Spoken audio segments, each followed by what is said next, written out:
live stream. It is 1 a.m. on Saturday morning, the 27th of December 2025. So I watched a video earlier of a couple that live on Tenerife that went and did this Teide by night excursion. And he's booked it, he's done it through a different channel called the Tenerife channel, I think it's called, on YouTube. But he's got his own channel, he's called the Night Strider, and he lives on Tenerife, okay? He actually lives in Los Cristianos, which is in the south, okay? And if you book the trip through him, or through this particular channel, the Tenerife channel, you get 5% discount. But anyway, you can book it through the TUI app, and you can book it through the Teide by Night tour website as well, okay? Now, you get about 5 stops on this tour. So the first one that this couple went to, which is I'm going to put his description in the video, okay? I'm going to put his video in the description underneath this video. I'll get it right in a minute. And also the link to the website as well that you can go on. But you get 5 different stops going on this tour, okay? You get a coffee stop as well, a toilet stop. You stop at least 2 or 3 viewpoints on the way up, okay? Where you get fantastic views of Teide, the cable car, and where the lava came down, and it's all black as well at the moment. Because apparently the last time Mount Teide erupted was 1909. It's not erupted since, okay? Whereas Mount Etna in Italy is constantly erupting. And Vesuvius hasn't gone up for quite some time either. But Teide last erupted in 1909. Not that it won't erupt, because it's an active volcano. And as I said in the other video, it's one of 411 volcanoes on the island, okay? So it's interesting to look at it, believe me, on the pictures. But on this guy's video that I watched not long ago, it shows you all the stops that they go to. So you get a coffee break and a toilet stop. You get to go to at least 2 or 3 different viewpoints. Then you get taken to the restaurant, which is called the Papillon, and you get treated to a 3-course dinner, a starter, a main course, and a pudding. Obviously, let them know if you have any intolerance or you have particular diets, whether you're lactose intolerant, gluten-free stuff, vegan, vegetarian, whatever it is, you've got to let them know. But you get, you get it all included in the price. You get your drinks, your beers, your wines, your soft drinks for kids as well, water. So you get all that included. It's well worth the money, and you get to go to all these different stops, okay, to take photographs and video. Then you get taken to the area where you watch the sunset, okay, and then after that it goes completely dark, and then you are taken to a viewing station where you are basically, you can look through telescopes, and you get to meet the astronomers up there, and they point out the different star constellations as well, the different galaxies, and of course the guide gives you lots of information.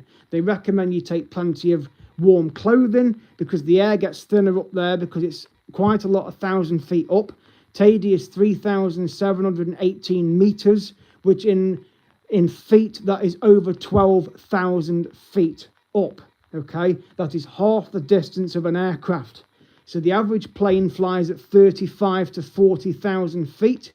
So Mount Teide is 12,500 feet up, okay? That is the equivalent of 12 Eiffel Towers stacked on top of each other. That is how high up you are. And of course, the air gets thinner and it's very chilly. Even if you go in the summer, it's chilly. In the winter, it's definitely going to be chilly, okay? I know the temperature over there at the moment is around 21 to 23 degrees in the day, but at night it's going to drop to probably what it is here in the UK, 4 or 5 or even 7 degrees. So again, a thick jumper like this with zips, and even thick trousers, jeans, wear something warm, good comfortable shoes, not pumps, or flip-flops, but trainers, because you do a lot of walking on steps as well to go up to viewpoints. So that's what this guy recommended in the video. He also made the point as well to put your phones away once the stars come out, because you think, oh, it's naturally going to take a photograph of the stars.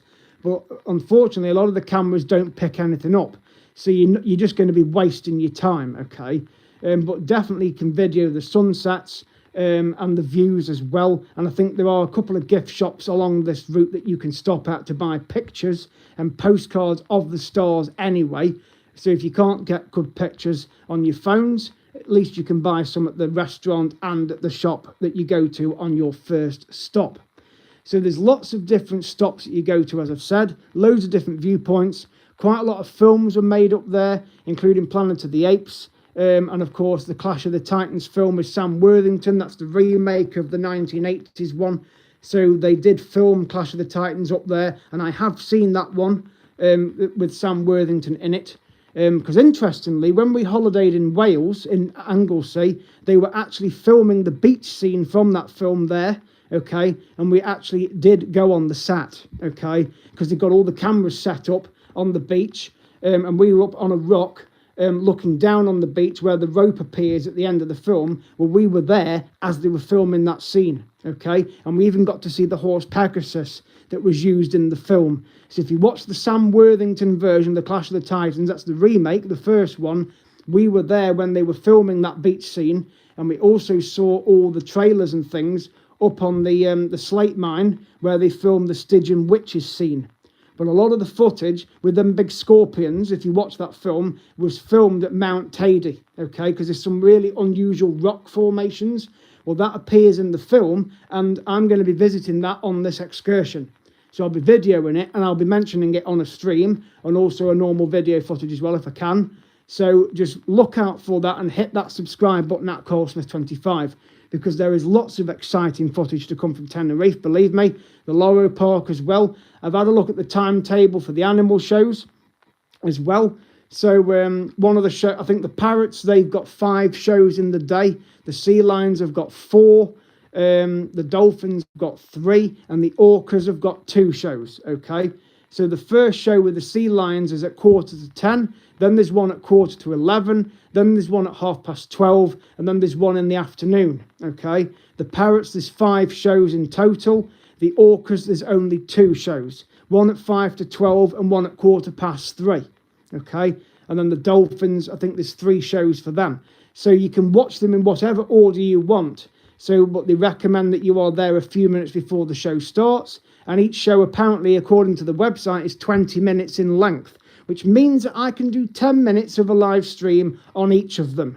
So there will be 40 minutes of footage from the shows, okay? 10 minutes from the sea lions, 10 minutes from the orcas, 10 minutes from the dolphins, and 10 minutes from the, the dolphins, and then 10 minutes from the orcas, okay? And 10 minutes from the parrots, 10 minutes from the sea lions. So there's 40 minutes of footage, okay? Hello to you, Brianna. Nice to see you. Hello to you, Wayne. So at Colesmith25 to subscribe. So lots of footage to come from Tenerife, including this Teide by night excursion, which I've decided last night I'm going to do on the Wednesday. I was going to do it on the Friday, because they only run it Wednesday and Friday, apparently, when I'm there. Because that's what they do every day in January. Every week in January, I mean, is Wednesday and Friday. But I'm going to go on the Wednesday, the very next day after I get there, because it gives me the opportunity, really, Wednesday morning to explore Puerto de la Cruz. And of course, I'll be doing a little recce on the Tuesday evening as well. So I'll be doing some normal footage after dinner. Once I've got to the hotel, got settled in, I'll be doing some normal footage out in Puerto de la Cruz. Go down to this hotel where my mum and dad stayed in 1976. And then when I get to that hotel, I will then do a live stream of my journey back to the hotel. So there'll be uninterrupted stream, okay? From the moment I leave that Concordia Playa, which is where my mum and dad stayed, because that's one of the stops, pick-up points for this trip to Teide. So I will do uninterrupted live stream, walking back to my hotel along the promenade, going to the plazas that I visited on the way going there, doing normal footage. So you'll be able to see Puerto de la Cruz on a live stream. It is the same time as the UK in Tenerife, so you won't need to worry about what time it is, because it'll be exactly the same time as here in the UK, okay? So if it's 9 o'clock at night in Tenerife, it's going to be 9 o'clock at night here. It's the same time as Britain. So that is very easy to remember. Considering Tenerife, Spain, you would think it would be on Spanish time, but it's not, okay? It's because it's where it's level with the Greenwich Mean Time. Because Portugal is next door to Spain, and Portugal is on UK time, whereas Spain is on Spanish time, which is an hour ahead, okay? So it's quite strange, isn't it? And of course, if you go towards Greece, it's 2 hours ahead, and so on and so on. And if you go the other way towards America, the time is backwards. So that's just how it is. But yes, Tenerife is the same time as the UK, and I believe that's the same for all the other Canary Islands down there as well. But Tenerife's definitely on British time. So that's what I'm going to do. So on the Wednesday morning, I'll be spending my time in Puerto de la Cruz. and then around 2 o'clock I'll be getting ready to go and get this tour up Mount Teide, which is a 9-hour excursion. So in the winter the sun usually sets about 5:30 to 6 o'clock. So I'm going to be gone from the hotel around 8 or 9 hours. So I think the pickup is like 2:20 in the afternoon, which means that I'm going to be back at the resort by midnight. If you go in the summer, it's a little bit later, but I'm going in the winter. But they recommend you take thick clothing, thick jumpers and jackets and trousers and things, because it's going to be very weather permitted. Yes, it is weather permitted, okay? So if they do alter it, I'll be told. I haven't booked it yet, but it will be booked in the next couple of weeks, before I get paid again in January, because when I get paid again, I'll be about to get ready to go on holiday, which will be to Tenerife. So there'll be video from the hotel at East Midlands Airport, where I'll be going from, and then I'll be videoing the flight, the in-flight and takeoff and landing, and of course getting to the resort of Porto de la Cruz. And then of course on the Thursday after I've been to the Teide, I will go and visit the Loro Park and spend the day there. If I don't get to see it all, pardon me, I'll return on the Friday, because you can get another ticket for half price. So you can go a second day and see what you didn't see the first day, okay?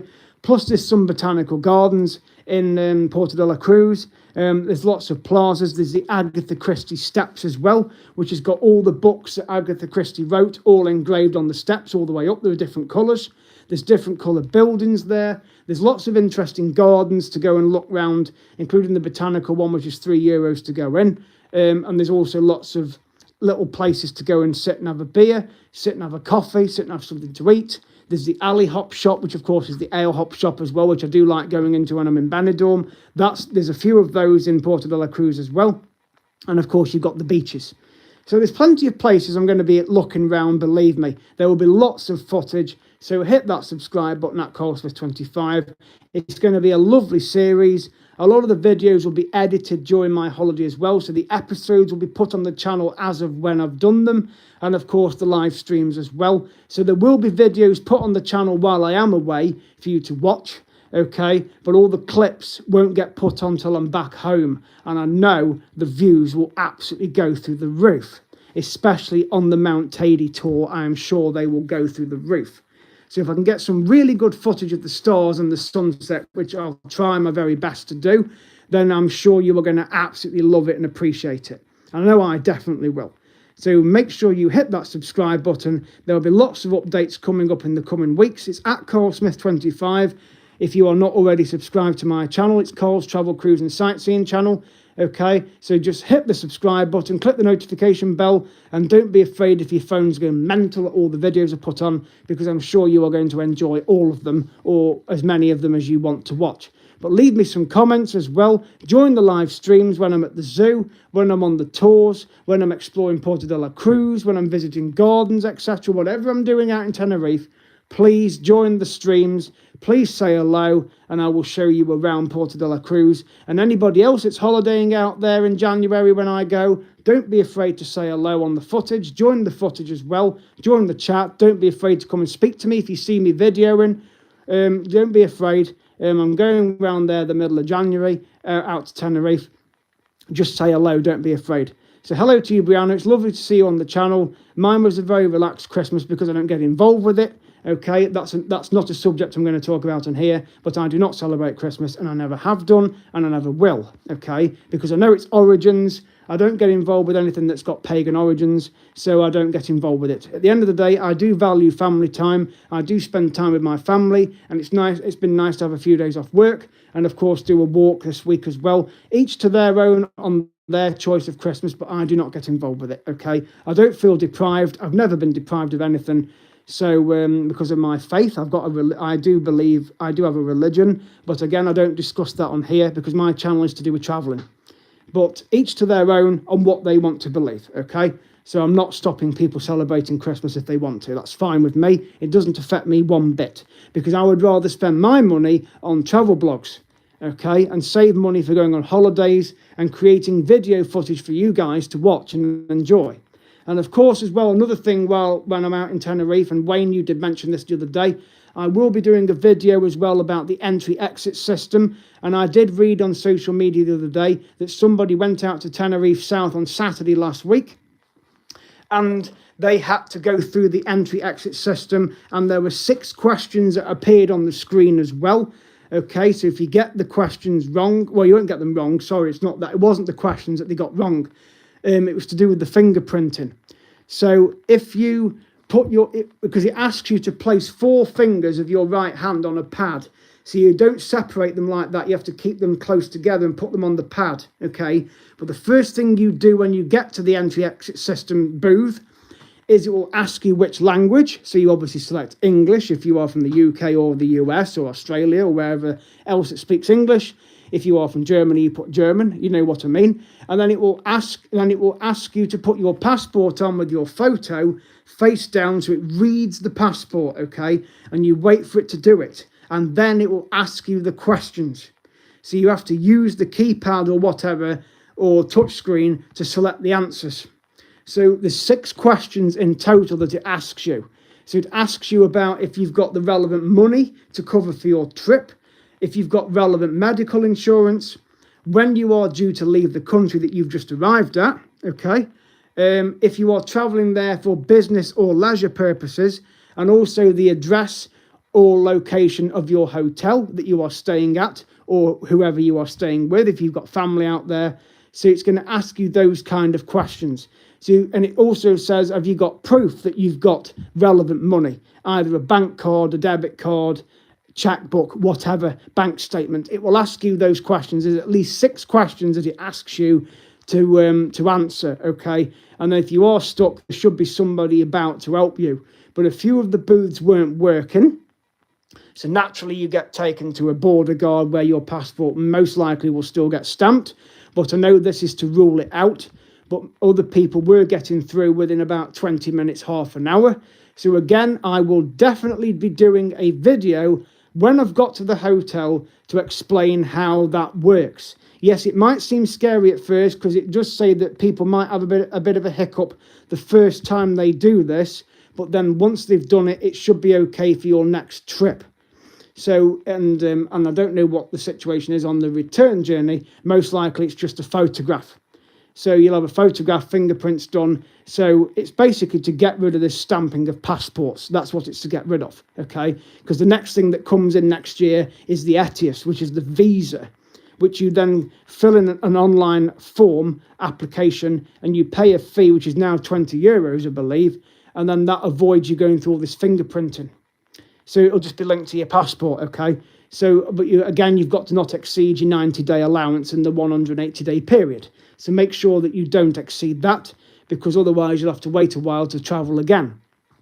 But I will definitely be doing a video when I'm at Tenerife South Airport. Well, not at the airport, when I'm at the hotel. And I will explain how it worked, if it worked, because it didn't when I went to Alicante, okay? And my passport still had to be stamped. Even though I did try the booth, it just played up, wouldn't do it. It said going to go to a border guard. I thought, oh, that's typical, right? But this time, because it's Tenerife, and another couple of months have gone since I went abroad last time, hopefully it's up and running. And most likely it is, because this person posted it on social media. So I will definitely be doing a video on it, so don't worry about it, okay? I will explain everything when I get to the hotel in Puerto de la Cruz. But for now, I hope you all have a good evening or a good day tomorrow. It's at CarlSmith25 to subscribe. I'm looking forward to doing this Teide by night experience as well, because you can do the trip whether you are staying in the south of the island or the north, and then you just select the pickup point that's closest to your hotel. You can book it through the TUI app or on their website, Teide by Night, and I'm going to put the link in the description as well, including this guy's YouTube channel and his video that I watched not long ago. Because trust me, it is a fantastic excursion. Hello to you as well, at CarlSmith25 to subscribe. Please take a look at my other videos that I've done in the last few days and weeks. I really appreciate everybody's support this year in helping my channel get to 1 million views. I'm very grateful for everybody that watches my channel and that really does appreciate what I do. It is a lot of hard work editing videos, because I have to go out there and video it, but then I still have to spend time editing. And editing can take a couple of hours plus.